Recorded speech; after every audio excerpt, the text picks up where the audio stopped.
Alright guys, सो इस final lesson में मैं बात करना चाहता हूँ कुछ ऐसे प्लगइन्स की जो काफ़ी यूज़फुल आ सकते हैं, स्पेशली जब हमें अपना वर्क फ्लो जो है उसे इम्प्रूव करना हो और स्पीड अप करना हो। तो सबसे पहला जो प्लगइन है जिसके बारे में मैं बात करना चाहूँगा वो है एंकर पॉइंट मूवर।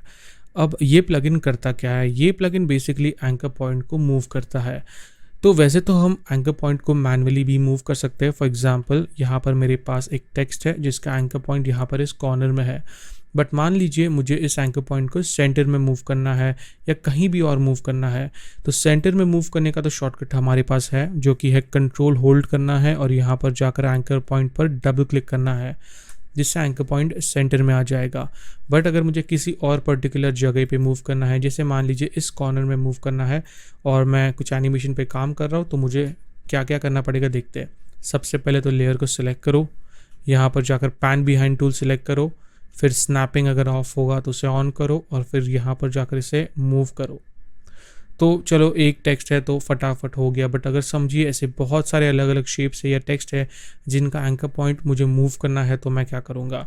तो अगर मैं इसका कुछ डुप्लीकेट्स बना लेता हूँ कुछ ऐसे, तो अगर हर एक टेक्स्ट का मुझे जो एंकर पॉइंट है वो अलग अलग जगह पे मूव करना है तो वो बहुत टाइम ले लेगा इंडिविजुअली करने।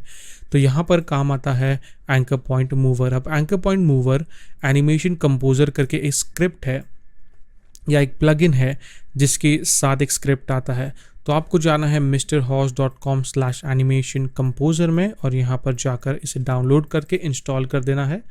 इंस्टॉल करने के बाद अगर आपका आफ्टर इफेक्ट्स पहले से ऑन था तो इसे ऑफ करना है, मतलब क्लोज करना है और फिर से रीस्टार्ट करना है। तो फिर आपको जाना है विंडो में और एनिमेशन कंपोजर के साथ साथ आपको दिख रहा होगा अब एंकर पॉइंट मूवर। तो मैं इसे क्लिक करूँगा तो यहाँ पर इस तरीके से ये जो पैनल है ये आ जाएगा। अब मैं जहाँ भी चाहूँ इसे डॉक कर सकता हूँ।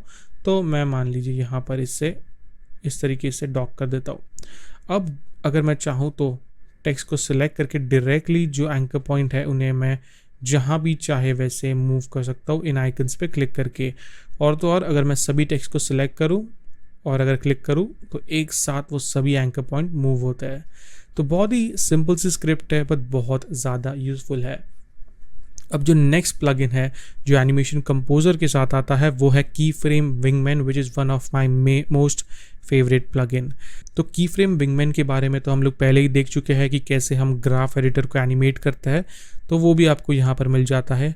तो इससे मैं जहाँ भी चाहूँ वहाँ पर डॉक कर सकता हूँ। और इन केस अगर मैं इसको और एक बार एक्सप्लेन करना चाहूँ तो बहुत सिंपल है। तो मान लीजिए मैं यहाँ पर एक सिंपल सा पोजीशन एनिमेशन क्रिएट कर लेता हूँ कुछ ऐसे, और अब मैं इसे सिलेक्ट करूँगा, इन की फ्रेम्स को सिलेक्ट करूँ तो यहाँ पर जाकर मैं डायरेक्टली उनका जो एनिमेशन कर्व है जो कि आपको यहाँ पर दिखेगा ग्राफ एडिटर में, वो ईजिली काफ़ी चेंज कर सकता हूँ ऐसे, और फिर हमें एक बहुत ही कूल सा एनिमेशन मिल जाता है। और एनिमेशन कंपोजर अपने आप में ही एक बहुत बड़ा प्लगइन है। तो अगर मैं यहाँ पर क्लिक करूँ तो उसका एक अलग सा जो ये पैनल है वो ओपन हो जाता है। अब यहाँ पर बहुत सारे अलग अलग प्रीसेट्स है जो मैंने बाय किए हुए हैं, बट आपको एक फ्री स्टार्टर प्रीसेट या फ्री स्टार्टर पैक भी मिलता है। उसमें काफ़ी सारे अमेजिंग एनिमेशंस है जो आप फ्री में यूज़ कर सकते हो। तो ऐसे बहुत सारे छोटे छोटे एनिमेशंस है जो बहुत यूज़फुल आ सकता है, जैसे लोअर थर्ड, ट्रांजिशंस और बहुत सारी चीज़ें हैं जैसे सोशल मीडिया एनिमेशंस और वो सब। तो ये सब फ्री है। आपको ऐड करने के लिए बहुत ही सिंपली आपको कॉम्प आपका सिलेक्ट करना है और जो भी चीज़ आपको ऐड करनी है, फॉर एग्जांपल अगर मुझे ये एनिमेशन ऐड करना है तो उसे मैं सेलेक्ट करूँगा और यहाँ पर जाकर ऐड पे क्लिक कर दूँगा एंड बूम, हमें ये एनिमेशन जो है इस टेक्स्ट को डिलीट कर देता हूँ और इसे मैं डॉक कर दूँगा यहाँ पर। तो हमें ये जो एनिमेशन है ये मिल जाता है, बहुत ही सिंपल। और अगर आपको एडिट करना हो तो आपको सिलेक्ट करना है, यहाँ पर सभी प्रॉपर्टीज़ दी गई है तो कलर्स और वगैरह वगैरह, तो आप इसे चेकआउट कर सकते हो। अब जो नेक्स्ट प्लगइन है वो भी बहुत ज़्यादा यूज़फुल है जिसका नाम है FX कंसोल। ये आता है वीडियो कोपायलट की तरफ से। आपको जाना है videocopilot.net वेबसाइट पे। मैंने ये सारे प्लगइन्स की जो लिंक है वो एक डॉक्यूमेंट फाइल में दी हुई है, तो आप डायरेक्टली उन पे जा सकते हो।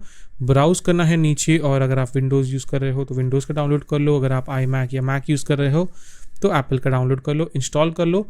और बेसिकली ये मदद क्या करता है, ये मदद करता है इफ़ेक्ट्स को सर्च करके अप्लाई करने में। सो फॉर एग्जांपल जैसे कि मेरे पास ये टेक्स्ट है, मैं इसे क्लोज कर देता हूँ और इस टेक्स्ट पे मुझे कोई पर्टिकुलर इफेक्ट ऐड करना है, जैसे मान लीजिए फिल ऐड करना है। तो हमारा नॉर्मल प्रोसेस क्या है, लेयर को सिलेक्ट करो, जाओ इफेक्ट्स एंड प्रीसेट्स में, सर्च करो फिल और फिर डबल क्लिक करके अप्लाई करो या तो ड्रैग करके ड्रॉप करो।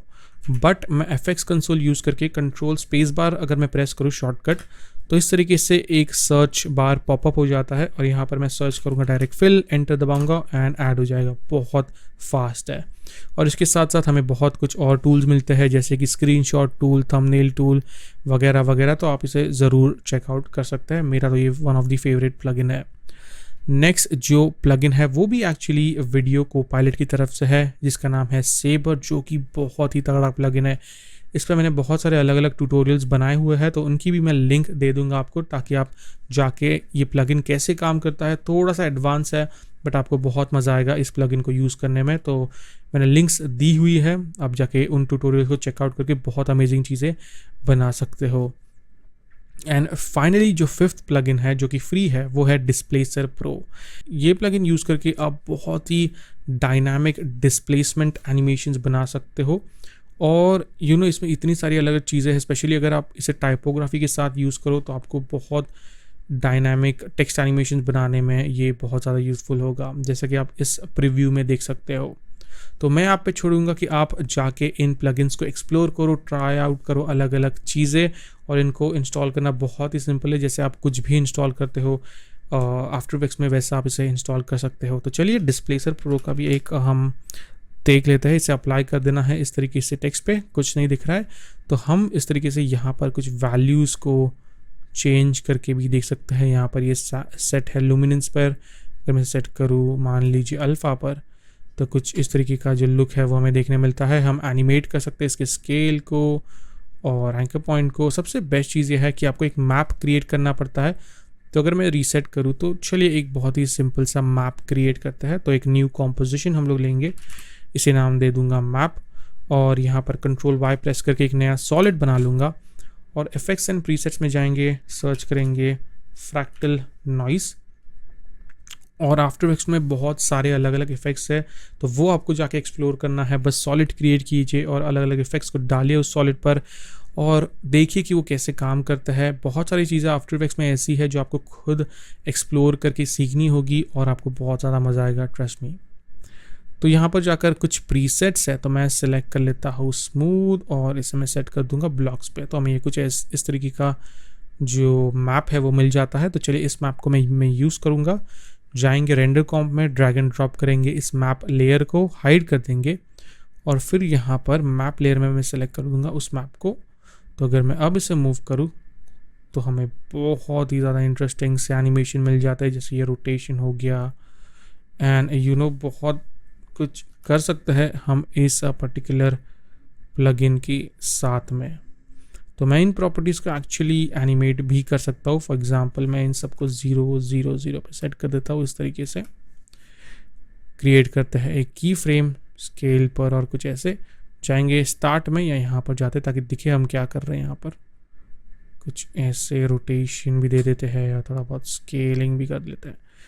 यू प्रेस करूँगा और इन की फ्रेम्स को मैं स्टार्ट पे मूव कर लूँगा। सब की फ्रेम्स को सिलेक्ट करके ये एनिमेशन अप्लाई कर देते हैं, थोड़ा सा टाइमिंग बढ़ाकर। तो हमें बहुत ही कूल सा एक डिस्प्लेसमेंट मिल जाता है। अब यहाँ पर जाकर मैं इसे एक्चुअली सेट कर दूँगा, रोटेशन को 0 पे सेट कर देंगे। तो अगर आप इसे प्रीव्यू करूँ, बहुत ही ग्लिची स्टाइल से एनिमेशन आप इससे क्रिएट कर सकते हो। दिखने में ये काफ़ी ज़्यादा कूल दिखता है और यहाँ पर बहुत सारी अलग अलग चीज़ें हैं जिसके साथ आप लोग प्ले अराउंड कर सकते हो। एंड आई एम श्योर कि आप लोग बहुत अमेजिंग एनिमेशन बना पाओगे इन सारी चीज़ों को यूज़ करके। तो ग्लिचेस और वो सब क्रिएट करने में ये इफ़ेक्ट बहुत ज़्यादा काम आता है। तो ये थे 5 प्लगइन्स जो आई थिंक बहुत ज़्यादा यूज़फुल आ सकते हैं आपको, आपका after effects work flow improve करने में और डायनामिक एनिमेशंस बनाने में। ये सारे ही प्लगइन्स फ्री है और इनकी जो लिंक्स हैं मैंने एक डॉक्यूमेंट फाइल में इंक्लूड कर दी है।